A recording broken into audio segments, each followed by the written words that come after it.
You know that feeling? That deep, lingering existential exhaustion? It's like you're running on this absolutely endless treadmill of working, spending, and repeating, and yet true fulfillment always feels like it's just out of reach. Well, welcome to this explainer. Today we're deconstructing the psychological architecture of modern consumer capitalism. We're going to dive into this through the lens of YouTuber Ben Thomas, who you might know as Sisyphus55. We're really going to explore how modern society basically trades our genuine human freedom for hyper-convenience and pull back the curtain on the invisible ways this entire system actually operates. It's a pretty provocative question, isn't it? I mean, do we actually want to be free? We really have to stop and ask why we feel so entirely trapped despite living in an era of ultimate, unbelievable convenience. We can order food, find a date, and consume literally infinite amounts of media all from the exact same little device in our pockets, yet we feel existentially drained. The philosopher Byung-Chul Han actually suggests that we might deeply fear the responsibility that true freedom demands, so we end up choosing comfortable servitude instead.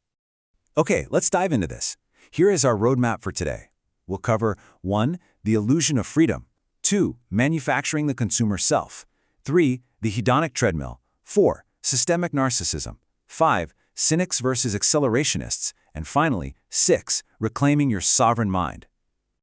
Starting right off with Section 1, the illusion of freedom. When we think about dystopian visions, George Orwell famously feared a world where we were controlled by pain and the deliberate concealment of truth. But Aldous Huxley? He had a different, and honestly a much more accurate prediction for consumer capitalism. He feared we'd be controlled by pleasure, with the truth entirely drowned out in a sea of absolute irrelevance. And this brilliantly illustrates the difference in those visions. Under modern techno-capitalism, we're subdued by our almost infinite appetite for distractions. And that brings us to Byung-Chul Han's fascinating concept of auto-exploitation. You see, in a modern digital panopticon, like social media, the system doesn't force us into submission with a club or a threat. Instead, we voluntarily exploit ourselves. It's crazy. We view ourselves as these ongoing projects that constantly need optimization. We're acting as both the oppressive master and the exhausted slave, proudly sharing our 24/7 grind for the algorithm to see. So the crucial point here is that modern capitalism essentially acts as a religion of time. Capital is the new god, the new symbol of servitude that we're forever in debt to.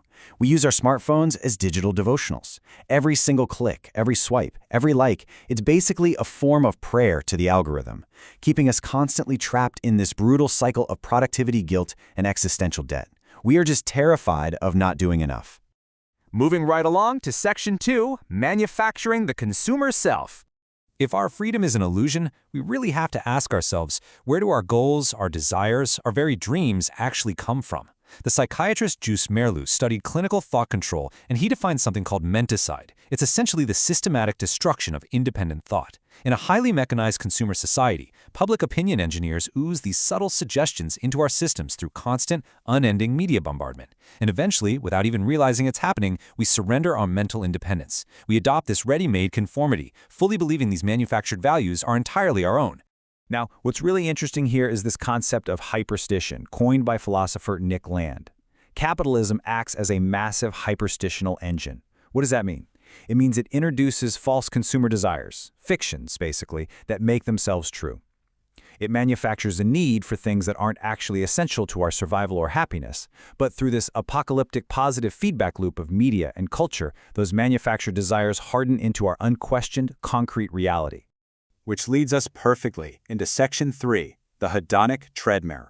Let's look at the agonizing psychological outcomes of actually living this manufactured, hyper-consumptive lifestyle. Corporate dependency relies entirely on the hedonic treadmill. You know the drill. You buy the shiny new car, you finally get the promotion, or you upgrade to the newest phone. You feel this brief, amazing spike in happiness. But then psychological adaptation kicks in. The novelty inevitably wears off, your baseline happiness resets, and you are left existentially exhausted, immediately craving the very next consumer high just to feel something again. This treadmill forces us to endlessly chase extrinsic goals, fame, status, wealth, looking flawlessly good for the digital panopticon. But psychological research, specifically self-determination theory, shows us that these external pursuits actually correlate highly with anxiety and depression. Genuine peace? It's only found by stepping off that exhausting machine and instead planting the seeds for intrinsic goals. We're talking about cultivating deep community connection, genuine curiosity, and self-directed growth. Let's move to Section 4 and see how this builds into systemic narcissism. Think about it. When an entire society is built on extrinsic validation, this constant burning need for approval builds a culture that actually elevates and rewards narcissistic behavior. Predatory capitalist pressures reward grandiosity. The system pushes forward these narcissistic magnets who project absolute confidence, mainly to mask deep vulnerabilities. They exploit our collective helplessness, substituting objective facts with their own personal beliefs and drawing in codependent followers who just crave the illusion of stability and frankly fear the other. The late great comedian and philosopher George Carlin perfectly summarized the elite capture of this society with a simple phrase. The distracted, manipulated public fights amongst themselves over algorithmically generated outrage, while the owners of the establishment, the big club, just continue to consolidate power and resources. The consumer is intentionally kept passive, endlessly arguing over manufactured differences. Now on to Section 5, cynics versus accelerationists. So how in the world do we react to all of this? We can examine two radically different extreme reactions to our decaying humanistic systems. On one hand, we have Carlin's cynical idealism. He laughs at the abyss, completely distrusts institutions, and views humanity as kind of a rogue species, while secretly hoping we eventually wake up. On the opposite pole, we have Nick Land's dark accelerationism, which just discards humanism entirely. Accelerationists argue we should basically put our foot on the gas of techno-capitalism and speed the whole insane system up until it completely collapses into a singularity. But here's the thing. Recognizing the grim reality of our algorithmic cages doesn't mean we actually have to surrender our humanity, nor do we have to hit the fast-forward button to our own destruction. As Carlin noted, a cynic is really just a disappointed idealist. The disappointment means we still care. We haven't given up. We just need way better tools to survive the machine. And that brings us to our final part, Section 6, Reclaiming Your Sovereign Mind. To truly revolt against the capitalist machine, we can first look to Albert Camus and Absurdism. Camus says we have to embrace the courage of hopelessness. Now that sounds dark, but it means you stop waiting for a shiny consumer product or some political savior to fix the world for you. Accept the messy, unreasonable reality of existence and act like the happy Sisyphus, pushing that boulder up the hill, engaging in the sheer struggle of the present moment without the false illusion of some future salvation. That is what grants you true cognitive autonomy. We can also apply the Stoic approach, which is absolutely crucial here. Thinkers like Epictetus and Marcus Aurelius teach us how to build an unshakable inner fortress against these algorithmic anxieties. You literally must draw a strict line between internal control and external chaos. Practice negative visualization. Imagine losing what you already have to foster deep, genuine gratitude for the present, and firmly detach your intrinsic goals from the wildly unpredictable extrinsic outcomes of the market. Finally, we can look at Bruce Lee and the Taoist concept of flow. Be like water. The system demands rigid, hyper-efficient, machine-like objectives from you every single day. To reclaim your agency, let go of those manufactured consumer goals. Cultivate what's called trained spontaneity. Move with the present flow of your organic, ever-changing nature, rather than fighting against it just to serve an algorithm. At the end of the day, it all comes down to a choice. The system wants you exhausted, it wants you distracted, and it wants you endlessly consuming to fill a void that it intentionally created. True freedom is found in stepping completely off the treadmill. So what's it going to be? Will you continue to be a project of the system, or will you actively choose present-moment autonomy over manufactured desires? The choice is entirely yours. Thank you so much for exploring this with me today. Picture this, right? It's like 11:38 p.m. on a Tuesday. You're lying in a temperature-controlled room on this mattress that was literally engineered by sleep scientists. Oh yeah, the perfect setup. Exactly. And you pull out this, this glowing slab of glass, tap it 3 times, and suddenly a total stranger is mobilized to deliver pad thai directly to your front door. Right. Hyper-convenience at its peak. Yeah. I mean, you have instant access to basically the sum total of human knowledge, art, communication, everything. By every historical metric, you are living at the absolute apex of biological and technological luxury. You've completely conquered the basic struggle for survival. But, and here's the catch, as you stare at the ceiling waiting for those noodles, you feel this this creeping, crushing sense of existential exhaustion. Yeah, that ambient dread. Yes. You feel like you're running on a treadmill that you can't even see, just vibrating with an anxiety that has no distinct source. Like you are utterly free and yet completely trapped. It really is, the defining psychological paradox of late-stage modernity. We've completely optimized our physical reality while simultaneously kind of hollowing out our psychological one. Right. The friction of daily survival has been removed, but it's been replaced by this pervasive background noise of misery. And that paradox, that specific friction, is exactly the engine of what we are pulling apart today on this deep dive. It's a massive topic. It is. We are looking at the worldview synthesized by the YouTuber Ben Thomas, who a lot of you might know as Sisyphus55 online, and he argues that this feeling isn't just some accidental side effect of modern life. No, it's very much the intended design. Exactly. So today, our mission is to deconstruct the psychological architecture of modern consumer capitalism. And to be clear, we aren't just doing some surface level, phones are bad and corporations are greedy routine. Right, that's been done to death. Yeah. We really need to treat consumerism not just as an economic system, but as a literal psychological architecture. So we are dissecting the invisible machinery that trades our cognitive sovereignty for hyperconvenience, how it literally manufactures our desires from the inside out. Yeah, and to do that, we're going to trace the clinical mechanics of this system.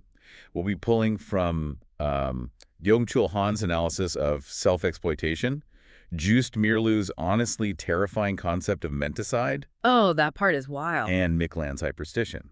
We really have to map out exactly how an economic model relies on your perpetual misery to function. So let's jump right in. Let's start with the central illusion that keeps this whole thing running, which is the myth of modern agency. A big lie, essentially. Right. The system's greatest PR victory is convincing us that because we have purchasing power, we have freedom.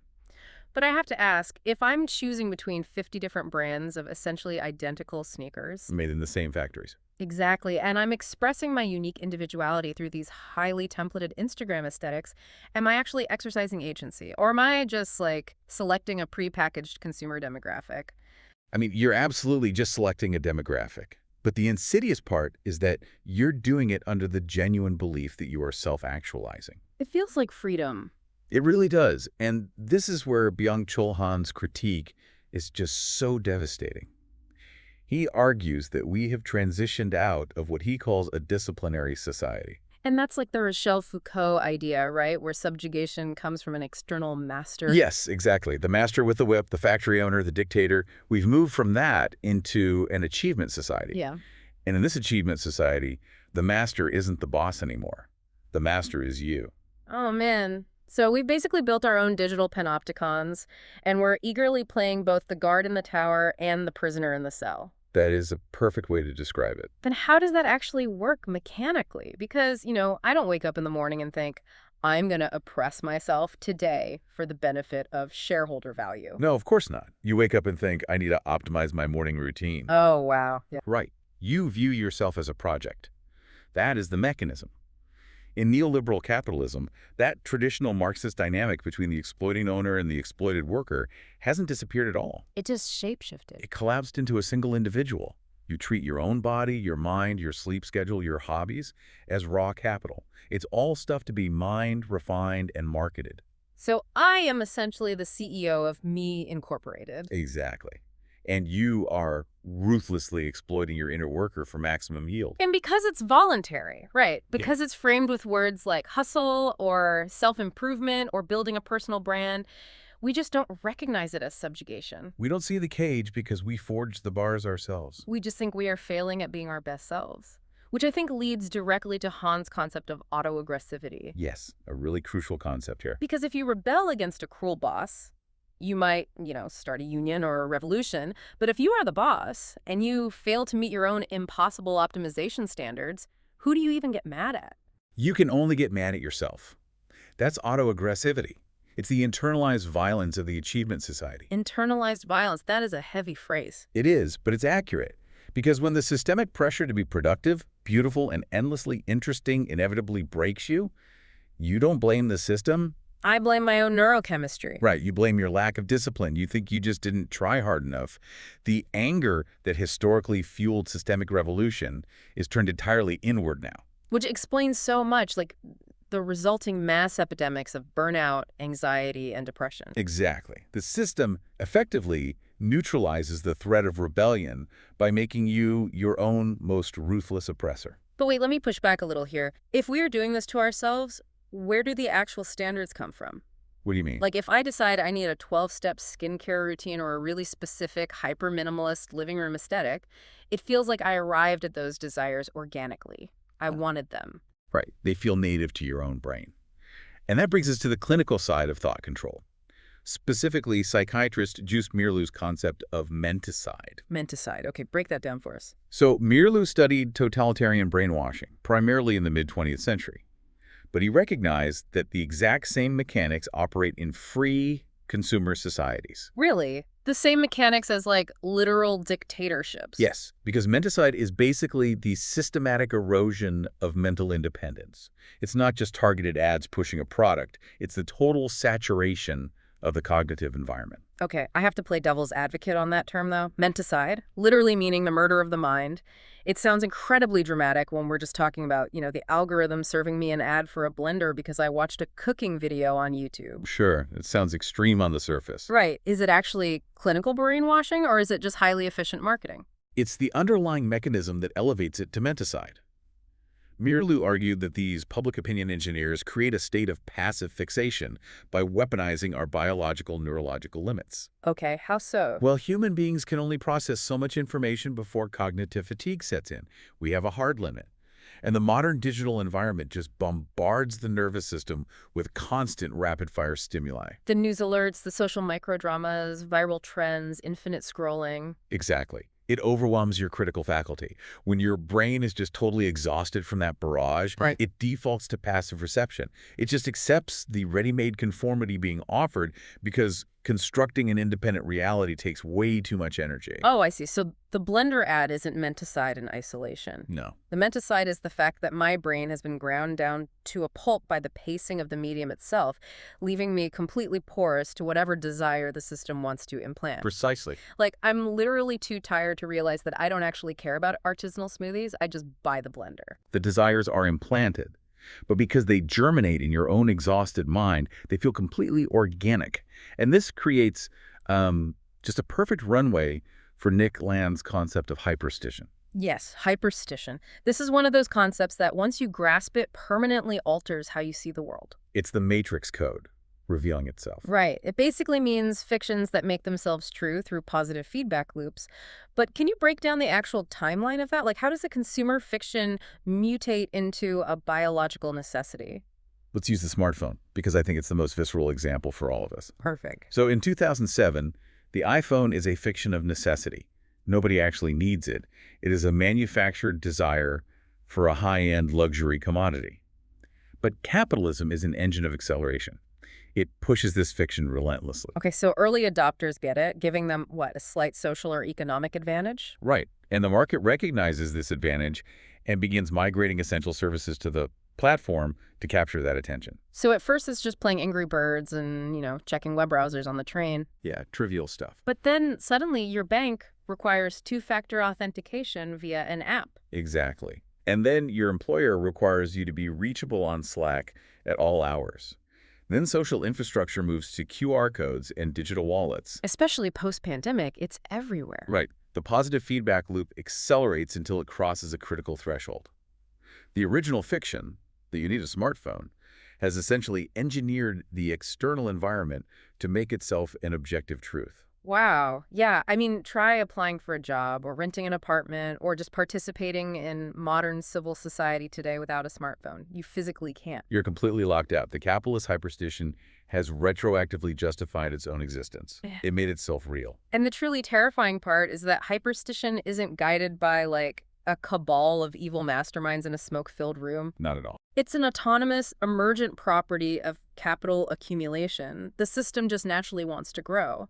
But that makes me wonder, if capitalism creates these artificial desires and forces us to optimize ourselves to fulfill them, Why does human biology keep falling for the trick? That's the million-dollar question. Right. Like, you'd think after a few generations, our brains would develop some kind of antibody to the inevitable disappointment of buying the new iPhone. Well, we haven't developed an antibody because capitalism has successfully hacked a fundamental evolutionary survival mechanism, And what is that? habituation, or what psychologists call the hedonic treadmill. Ah, yes, the hedonic treadmill. This maps perfectly onto that Einstein story from the sources. I love that story. It's so good. So for context, it's 1922.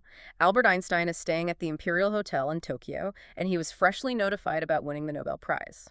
A bellboy comes to deliver a message, and Einstein, lacking cash for a tip, writes a note on hotel stationery and gives it to him. He basically tells the kid, keep this, it might be worth something someday. And he was right. It recently sold for like $1.5 million at auction. Incredible. But the note itself said, "A calm and modest life brings more happiness than the pursuit of success combined with constant restlessness." Such a profound observation from him. Because Einstein intuitively understood the trap of extrinsic goals. The hedonic treadmill dictates that human beings possess a baseline level of happiness. Okay. And when we achieve an extrinsic goal, whether that's wealth, status, or the newest hyperstitional gadget, our dopamine spikes, we feel this massive surge of satisfaction. Right. The "I finally made it" feeling. Yes, but that surge is chemically designed to be temporary. We rapidly adapt to our new circumstances, so that luxury car you bought, after a month it just becomes the metal box you sit in during traffic. It loses its magic completely. Entirely.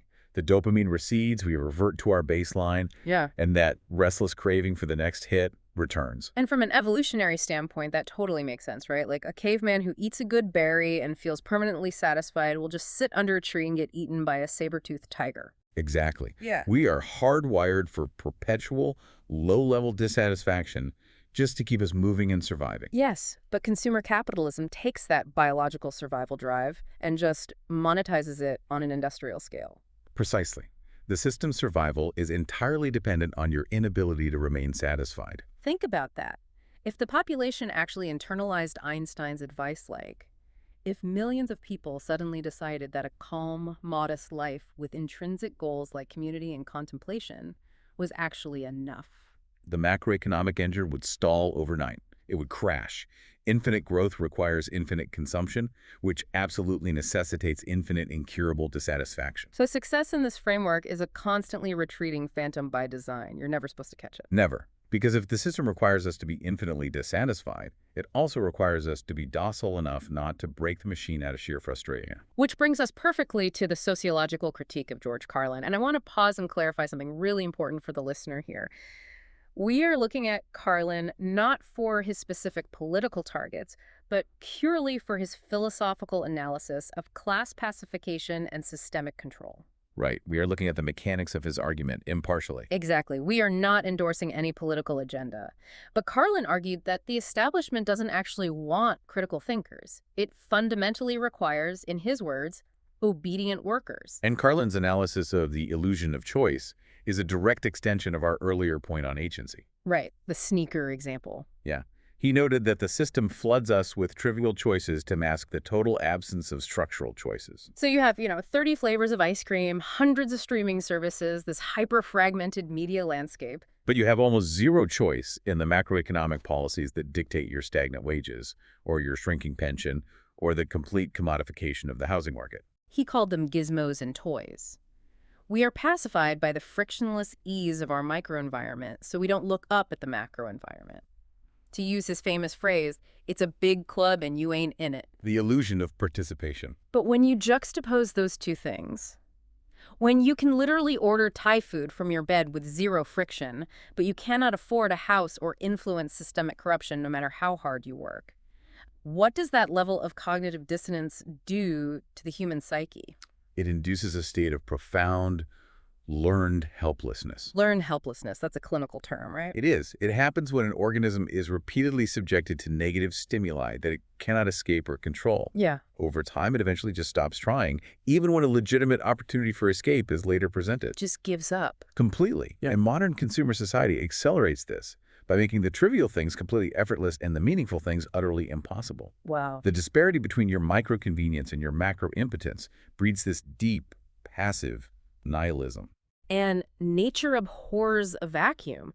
When a population is stripped of its agency and marinated in learned helplessness, that anxiety has to go somewhere. It always finds an outlet. Right. The psychological tension demands a release valve. And according to the clinical frameworks in our sources, this creates the absolute perfect breeding ground for systemic narcissism and the authoritarian impulse. And this is where we need to examine the psychological profile provided in the source material, specifically drawing on the work of psychologists like Dan McAdams regarding Donald Trump. And again, a quick reminder to our listeners. We are looking at this strictly mechanically and clinically based on the source text. We are exploring how the consumer landscape rewards and elevates narcissistic traits regardless of political affiliation. We are absolutely not taking a political side here. Exactly. We're looking at the environmental feedback loops. So if neoliberal capitalism operates as this hyper-competitive zero-sum game where you are either a winner or a loser, how does the psyche adapt to survive that if it lacks a stable emotional foundation? It adapts by constructing a mask. In a predatory environment that views vulnerability as a weakness and empathy as a straight-up inefficiency, a vulnerable narcissism can develop as an extreme, calcified defense mechanism. So it's a shield. Yes. If a child's early environment demands a performance of ruthless strength and transactional dominance just to secure any validation, the internal self is hollowed out. So the grandiosity we see in these figures, it isn't actually confidence. It's exactly the opposite. The grandiosity, the aggressive self-promotion, the total inability to admit fault, these are clinical markers of a fragile ego that is terrified of annihilation. They're overcompensating. The individual must project absolute superiority because, in their binary worldview, being perceived as a loser is psychological death. And the tragedy here is that late-stage capitalism doesn't pathologize this behavior, does it? It heavily incentivizes it. Oh, the market actively rewards the ruthless projection of invulnerability. It's seen as a leadership quality. But the individual pathology is only half the equation here. Why does the broader society, the people suffering from that learned helplessness we just talked about, why do they suddenly elevate and gravitate toward this specific type of narcissistic magnet? Because it creates a societal-level codependency rooted in the authoritarian impulse. Walk us through how that codependency forms. Well, when a mass of people feel anxious, exhausted, and completely stripped of their agency by an indifferent, highly complex system, ambiguity becomes terrifying. Nuance becomes exhausting. So they actively seek out figures who project absolute, shameless certainty. Yes, because the narcissist doesn't operate in objective reality. The sources point out that for the grandiose narcissist, something is a fact simply because they believe it to be true. There is no external arbitration. And if you are a citizen drowning in the exhausting nuance of modern life, a leader who just declares, I am the sole arbiter of truth, probably feels like a life raft. It does. The masses trade their cognitive autonomy and their grip on objective reality for the illusion of security. They outsource their agency to the leader. So the leader's grandiosity serves as a psychological proxy for the diminished agency of the follower. They feel strong through him. Exactly. And the system exploits the underlying fear of the population, usually by directing it at an outgroup, an other, to consolidate power, offering a return to some mythical, simplified past of greatness. Okay, this is a very heavy diagnostic map we've drawn here. We are trapped in a hyperstitional engine that manufactures our desires, demands we exploit ourselves to achieve them, keeps us perpetually dissatisfied on a biological treadmill, and breeds a learned helplessness that makes us susceptible to authoritarian codependency. It's a lot to take in. It is. So what is the reaction to all this? If this architecture is practically invisible and ubiquitous, how do we respond? Do we just give up, or do we push it to its breaking point? Well, our sources lay out two extreme dialectical reactions before offering any real solutions.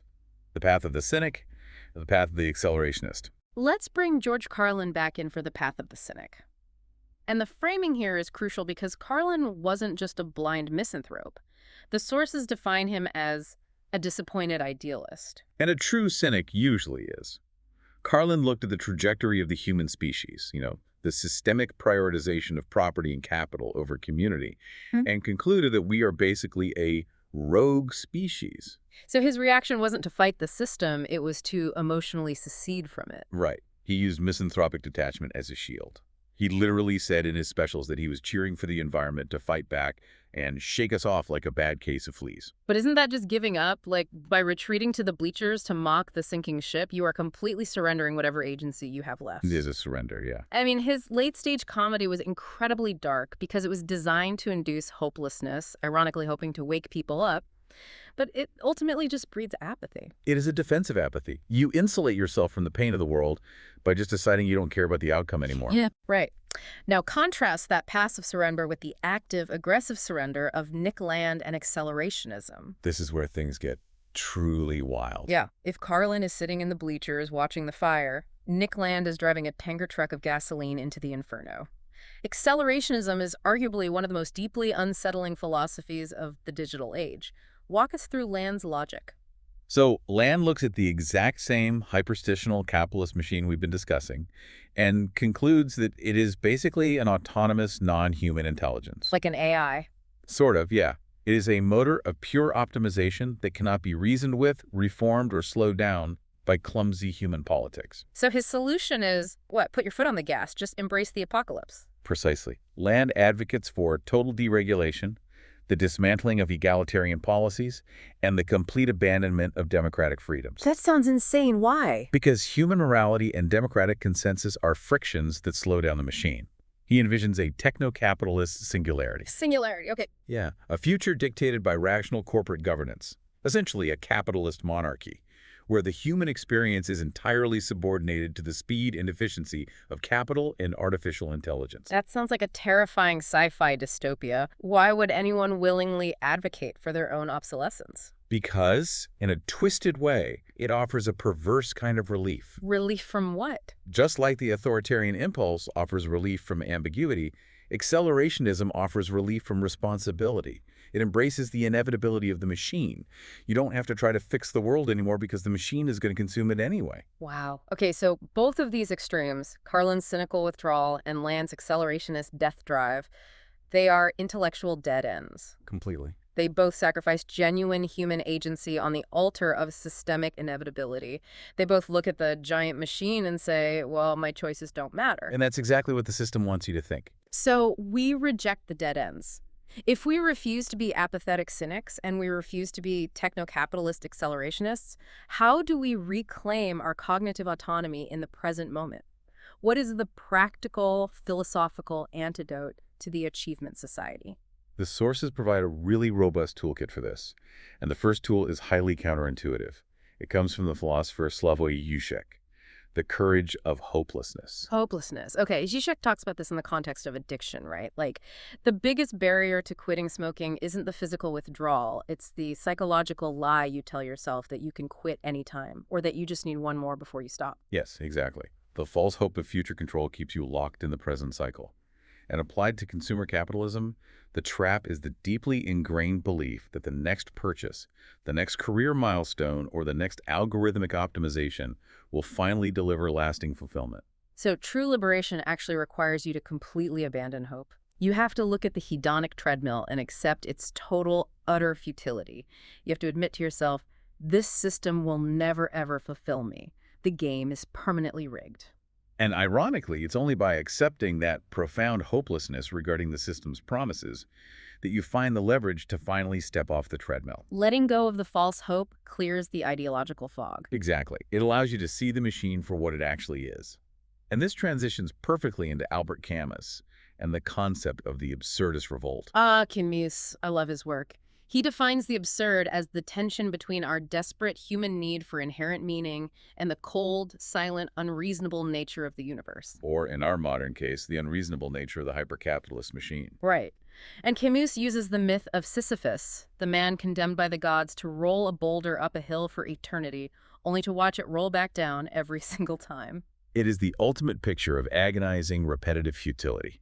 Sound familiar? It sounds exactly like the daily grind of the achievement society. Endless optimization for no real reward. But Camus says, we must imagine Sisyphus happy.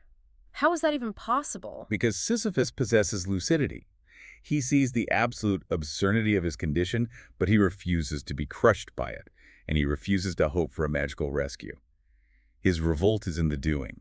So we revolt against the consumer machine not by expecting a utopian political future, but by living passionately and lucidly in the present. Yes, finding freedom in our awareness of the absurd, despite the system's attempts to numb us. I like that conceptually, but how does that translate to, like, Tuesday at 2 p.m. when I'm stressed at work and just want to retail therapy myself into oblivion? Is Camus's defiance enough, or do we need something more grounded? That's a fair point, and that's where the ancient practices of Stoicism and Epicureanism come in as highly practical daily mechanics of resistance. Okay, let's break those down. The Stoics, like Epictetus, demand that we rigorously apply the dichotomy of control. Which means separating what is strictly within our power, our judgments, our values, our immediate actions, from what is entirely outside our power, like macroeconomics, consumer trends, or societal status. Exactly. And the sources highlight the specific Stoic virtue of temperance. In a society that is literally engineered to demand mass consumption, that views your attention and your moderation as a threat to GDP, practicing temperance is an act of radical systemic sabotage. Wow, I never thought of it that way. By practicing self-restraint, you are actively starving the hyperstitional engine of the fuel it needs to survive. You're defunding the machine. That's powerful. And Epicurus adds a really beautiful layer to this, right? People often think Epicureanism means chugging wine and eating grapes, endless hedonism. Yeah, a total misconception. It's actually about ataraxia, the absence of pain and the tranquility of the soul. Epicurus understood the hedonic treadmill centuries before we had a psychological name for it. He argued that endless desire is just a form of suffering. So true happiness, according to Epicurus, isn't found in the relentless accumulation of external goods. No, it is found in incredibly simple, accessible realities. Deep friendship, intellectual engagement, and cultivating a profound gratitude for what you already possess. He shifts the focus from extrinsic acquisition to intrinsic appreciation. Which brings us to the final tool in the philosophical kit. Bruce Lee's Taoist-inspired philosophy of the mind, be like water. But before you can be like water, you have to do something much harder first. You must empty your cup. Think about the menticide we discussed earlier. Your cognitive cup is overflowing with manufactured anxieties, implanted desires, and these rigid identities prescribed by the Achievement Society. You believe you are your job title, you are your aesthetic, you are your productivity metric. Right. And you cannot adapt and you cannot perceive objective reality if your mind is entirely occupied by the system's noise. You have to empty the cup. You have to intentionally drop those manufactured identities. So only when the cup is empty can you be like water. Exactly. Water is fluid, flexible, and entirely responsive to the reality of its environment without losing its essential nature. You acknowledge the chaos, the algorithms, and the pressures of the world, but you let them flow past you. You respond to reality as it actually is, not as the hyperstitional engine demands it to be. It is the ultimate practice of cognitive sovereignty. We have covered a massive amount of ground today. We've seen how consumer capitalism is not just an economic system, but a psychological architecture. It tricks us into auto-exploitation, manufactures our desires through cognitive fatigue, and breeds a learned helplessness that fuels authoritarian extremes. The X-ray machine is broken, and we are navigating a muddy, incredibly complex system of control. But the diagnostics also reveal the cure. We are not powerless. By embracing the courage of hopelessness, recognizing the absurdity of the treadmill, practicing stoic temperance, and emptying our cognitive cups, we can actually begin to dismantle the internalized master. We can step off the treadmill. And I want to leave you, the listener, with a final, very grounded, provocative thought to ponder. It comes from the ancient Chinese philosophy of Confucius, mentioned early in our sources. Confucius didn't believe that you construct a new, meaningful reality through grand, violent, world-changing revolutions. No, he believed reality is constructed through small, daily, intentional rituals. The example used is a simple game of hide-and-seek with a child. Think about that. In that tiny ritual, you aren't consuming anything. You aren't competing for status. You are shifting roles, connecting, and creating a shared momentary reality based entirely on empathy and presence. In a hyper-accelerated menticidal machine that desperately wants to monetize every single second of your attention, perhaps the most radical act of rebellion isn't fighting the system on its own terms. Perhaps the ultimate rebellion is simply stepping off the treadmill, emptying your cup, and choosing to be deeply, quietly, and authentically present in the mundane, beautiful moments of your actual life. A truly powerful blueprint for reclaiming your mind. Thank you so much for joining us on this deep dive. Step off the treadmill, reclaim your sovereignty. We'll catch you next time.